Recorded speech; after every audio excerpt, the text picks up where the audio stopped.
नमस्कार दोस्तों, कैसे हैं आप। मैं गुमान सिंह नवो एकेडमिक में फिर से आपका स्वागत करता हूं। दोस्तों, चैप्टर वही है दिल्ली के सुल्तान। आज टॉपिक नया होगा। इस टॉपिक में हम देखेंगे कि दिल्ली सल्तनत में, खास करके खिलजी साम्राज्य में, खिलजियों का जो प्रशासन था उसमें भी अलाउद्दीन खिलजी प्रशासन के दौरान कौन कौन से कर वहां पर लागू थे, उनकी बाजार व्यवस्था कैसी थी, और उसके बाद में मोहम्मद बिन तुगलक और अलाउद्दीन खिलजी, इन दोनों के बीच में एक तुलनात्मक अध्ययन करेंगे। दोस्तों, मैं यहाँ पर जो भी इंफॉर्मेशन दे रहा हूँ ये बहुत वाइड सब्जेक्ट है और इस सब्जेक्ट के अंदर बहुत सारी जानकारियां हैं, लेकिन हम सिलेबस को टच करते हुए चल रहे हैं। सिलेबस के बाहर हमें नहीं जाना है। तो देखिए, आज का टॉपिक शुरू करते हैं। खिलजी प्रशासन के दौरान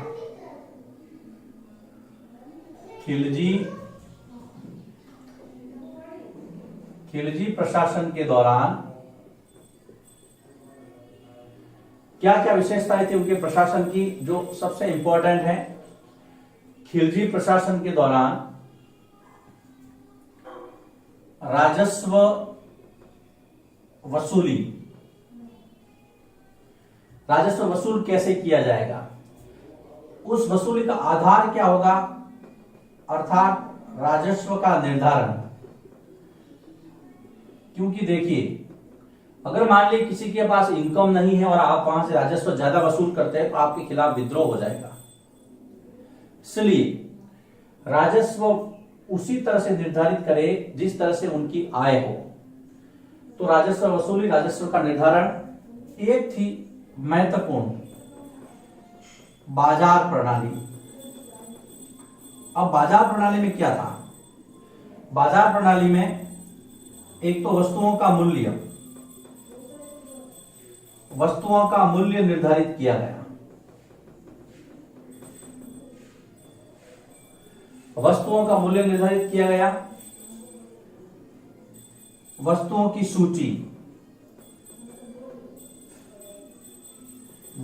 सूची तथा व्यापारियों पर नियंत्रण रखा गया। व्यापारियों पर नियंत्रण, ये सारी व्यवस्थाएं खिलजी प्रशासन के दौरान थी। कहते हैं अलाउद्दीन खिलजी के काल में बाजार प्रणाली इतनी व्यवस्थित थी कि यदि कोई व्यापारी कम तोलता किसी भी सामान को, तो उसने जितना कम तोला है उतना उसके शरीर का हिस्सा काट लिया जाता। ये ऐसी बातें कही जाती है किताबों में। इससे हम अंदाजा लगा सकते हैं कि वास्तव में अलाउद्दीन खिलजी के समय बाजार प्रणाली कैसी थी। उसने इसके अलावा इसके लिए कई अधिकारी भी नियुक्त किए थे, जैसे कि सेंसर था, मापतोल निरीक्षक था। इसकी जो जानकारी हमें इब्न बतूता नाम का एक व्यापारी आया था मोरक्को से, उसकी किताब है रहला, जिसका मैं आगे जिक्र करूंगा, उससे मिलती है। खजाइनुल फंतूर से मिलती है, जिसका जिक्र मैंने पहले किया था। अबू बकर इसामी की फुतूह सलातीन से मिलती है। तो बहुत सारा ये सब स्रोत है। खिलजी प्रशासन के दौरान राजस्व वसूली, राजस्व का निर्धारण कैसे हो, बाजार प्रणाली, ये इसकी विशेषताएं हैं। तो अगर आपको कभी पूछे कि खिलजियों के दौरान किस किस क्षेत्र में अच्छा काम हुआ, तो आप बता सकते हैं राजस्व वसूली, राजस्व का निर्धारण ढंग से हुआ। फिर बाजार प्रणाली के अंदर बता सकते हैं वस्तुओं का मूल्य निर्धारित किया जाता था, वस्तुओं की सूची और उस पर नियंत्रण। अब देखिए आगे जो महत्वपूर्ण टॉपिक है कि खिलजियों के काल में जो लगाए गए महत्वपूर्ण कर थे, अलाउद्दीन के काल में लगाए गए महत्वपूर्ण कर, और जिसका जिक्र आपकी पुस्तक में किया गया है। इस टॉपिक का ये इंपॉर्टेंट टॉपिक है। सबसे पहला जिसको नाम दिया गया है खराज। देखिए, खराज कर है, एक टैक्स है। खराज कहां लगता था? ये कृषि पर लगता था, कृषि उपज पर लगने वाला कर 50%। कृषि उपज, मान लीजिए कि 10 बोरी अनाज हुआ था, उसमें से 5 बोरी अनाज आपको खजाने में जमा करवाना है। ये कृषि पर लगने वाला कर था, इसको खराज कहा गया। ये इसलिए लगाया गया जिससे कि सैनिकों के खाद्यान्न की समस्या का सॉल्यूशन हो जाए, उनके यहां सीधा अनाज पहुंच जाए। तो सबसे पहला खराज था। दूसरा देखिए, दूसरा लगता था चराई कर। यह लगता था दुधारू पशुओं पर लगने वाला कर। दुधारू पशुओं पर लगने वाला कर, या कह दूं मैं मवेशियों पर लगने वाला कर। जिसके पास जितने मवेशी होते थे उसके हिसाब से टैक्स लगा जाता था। तो पहला खराज था, दूसरा चराई कर था, तीसरा था आवास कर, जिसको गढ़ी कर भी कहते हैं। गढ़ी कर, ये आवास तथा झोपड़ियों पर लगने वाला कर, आवास तथा झोपड़ियों पर लगने वाला कर। तो ये कर व्यवस्था थी। 3 कर महत्वपूर्ण है। कुछ पहले हमने बातें डिस्कस की, उसके बाद में सीधा मैं आपको टॉपिक पे ले आया जो इंपॉर्टेंट टैक्स थे इस समय के, जो आपकी किताब में भी दिए हैं, आपको नोट बना के रखने हैं। इसमें खराज हो गया, फिर आपके चराई कर हो गया, और उसके बाद में गढ़ी कर हो गया।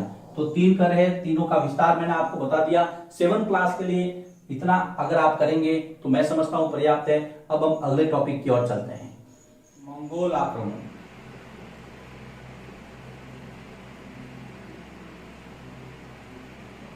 अगला टॉपिक यह है, सिलेबस के अकॉर्डिंग हम इस पे बात करेंगे। मंगोल आक्रमण ईरान के रास्ते अफगानिस्तान और भारत में दिल्ली पर जो आक्रमण हुए, उसमें सबसे महत्वपूर्ण नाम है चंगेज खान का। चंगेज खान 1219 ईस्वी में भारत पर आक्रमण करता है। ईरान का जो ट्रांस ऑक्सियाना का जो क्षेत्र था,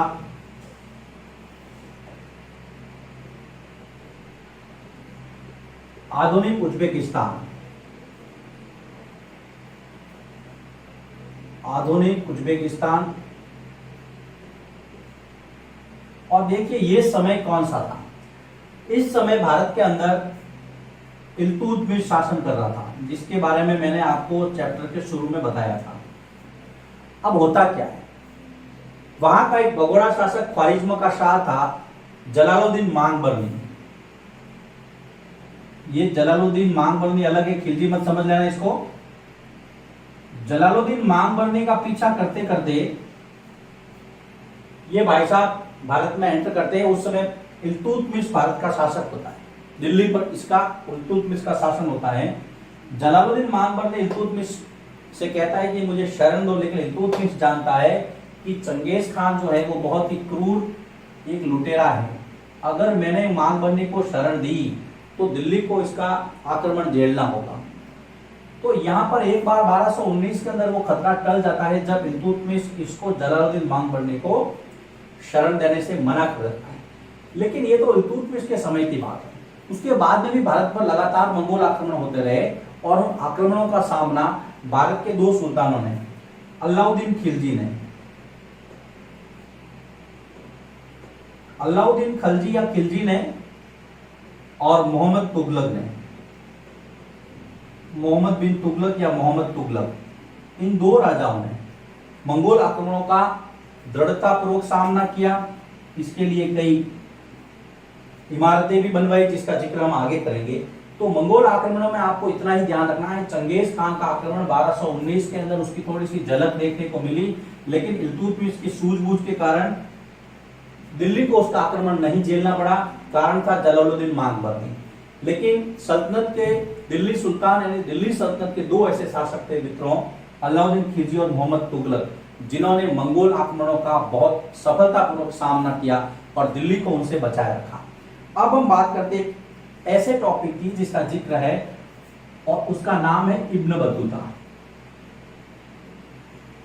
इब्न बतूता भारत में आने वाला एक अफ्रीकी यात्री था। बहुत अच्छा टॉपिक है, छोटा सा टॉपिक है, कभी कभी प्रश्न बन जाता है और बहुत महत्वपूर्ण भी है। इब्न बतूता रहने वाला था मोरक्को का। याद रखना, मोरक्को कहां आया हुआ है? अफ्रीका महाद्वीप में। मोरक्को का रहने वाला था। यह भारत में 1333 ईस्वी में 1333 ईस्वी में भारत आया था। किताब में लिखा है 14वीं सदी, बिल्कुल सही है। 1333 ईस्वी मतलब 14वीं सदी ही चल रही थी। इब्न बतूता मोरक्को का रहने वाला अफ्रीकी देश है, वहां से 1333 में भारत की यात्रा पर आया था। उस समय भारत में जो शासन था वो था मोहम्मद तुगलक का। मोहम्मद तुगलक के समय, कई बार प्रश्न आता है इब्न बतूता किसके समय भारत आया, तो इस समय मोहम्मद तुगलक भारत पर शासन कर रहा था, दिल्ली पर, और उस समय भारत आया था। मोहम्मद तुगलक मोरक्को निवासी इब्न बतूता से इतना प्रभावित हुआ कि उसे दिल्ली का काजी नियुक्त कर दिया। दिल्ली का काजी अर्थात मुख्य न्यायाधीश नियुक्त किया, इतना प्रभावित हुआ। दिल्ली का काजी नियुक्त किया किसको? इब्न बतूता को। इसके अलावा इब्न बतूता को यहां पर देखिए 1342 में मोहम्मद बिन तुगलक ने इसको चीन भेजा राजदूत के रूप में। अपनी पूरी यात्रा का वृत्तांत इब्न बतूता ने अपनी पुस्तक रेहला में किया है। रेहला इसकी पुस्तक है, किसकी? इब्न बतूता की।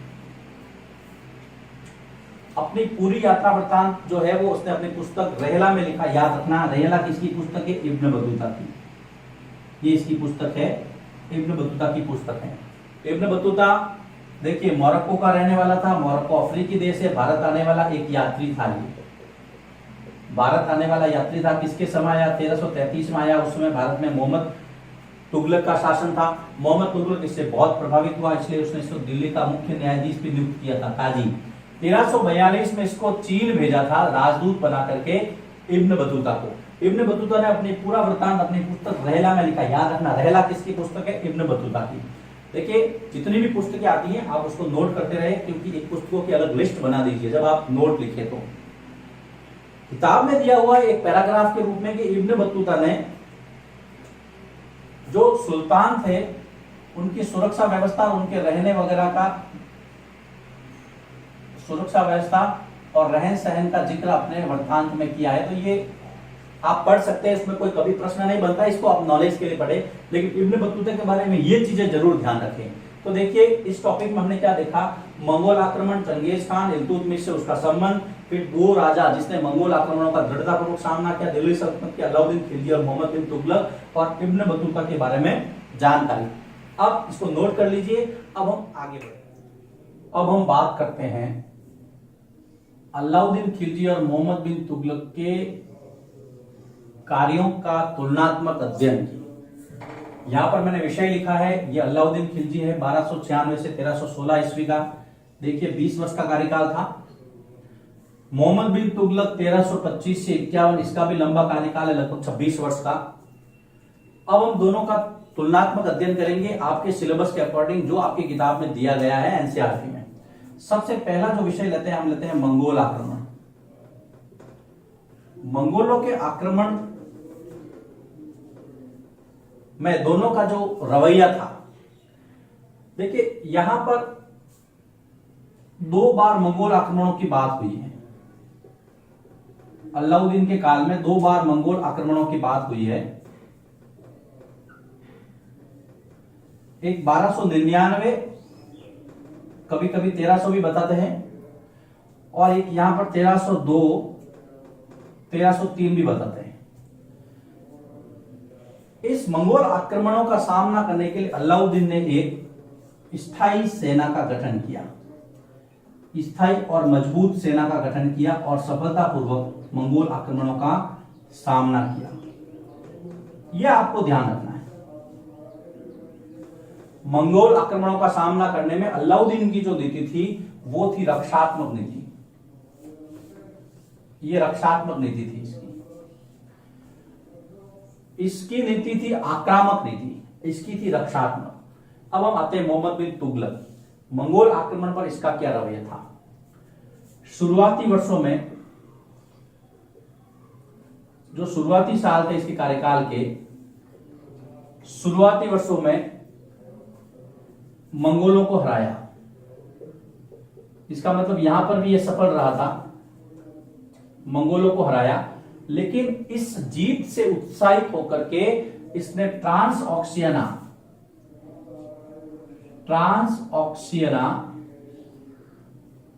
का जो क्षेत्र था जिसका मैंने पहले जिक्र किया था, उज्बेकिस्तान वाला, ट्रांस ऑक्सियाना पर विजय हेतु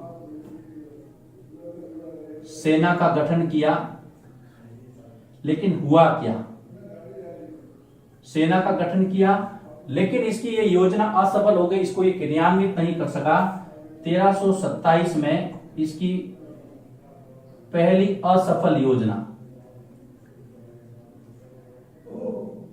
देखिए, आप जब मोहम्मद तुगलक को पढ़ते रहेंगे ना लगातार, तब आप देखेंगे कि मोहम्मद बिन तुगलक लगातार अपनी योजनाओं में कैसे असफल हुआ।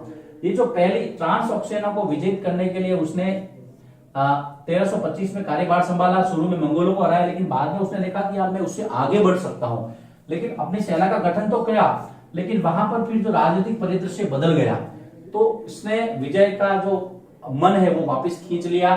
सैनिकों को एडवांस में वेतन भी दे रखा था इसने, लेकिन इसकी सारी जो प्लानिंग फेल हो गई। ये असफल योजना मानी जाती है इसकी। ट्रांस ऑक्सियाना का विजय शुरुआती वर्षों में उसने मंगोलों को हराया था। इसकी जो मंगोलों के प्रति जो नीति थी वो थी आक्रामक नीति। इसकी जो रक्षात्मक नीति थी और इसकी थी आक्रामक नीति। आक्रामक नीति, तो ये बात आपको ध्यान रखनी है। अलाउद्दीन खिलजी और मोहम्मद बिन तुगलक मंगोल आक्रमणों को लेकर के इसकी क्या क्या प्लानिंग थी, क्या क्या नीति थी, सिलेबस के अकॉर्डिंग मैंने बता दी। अब हम दूसरे विषय पर चर्चा करते हैं।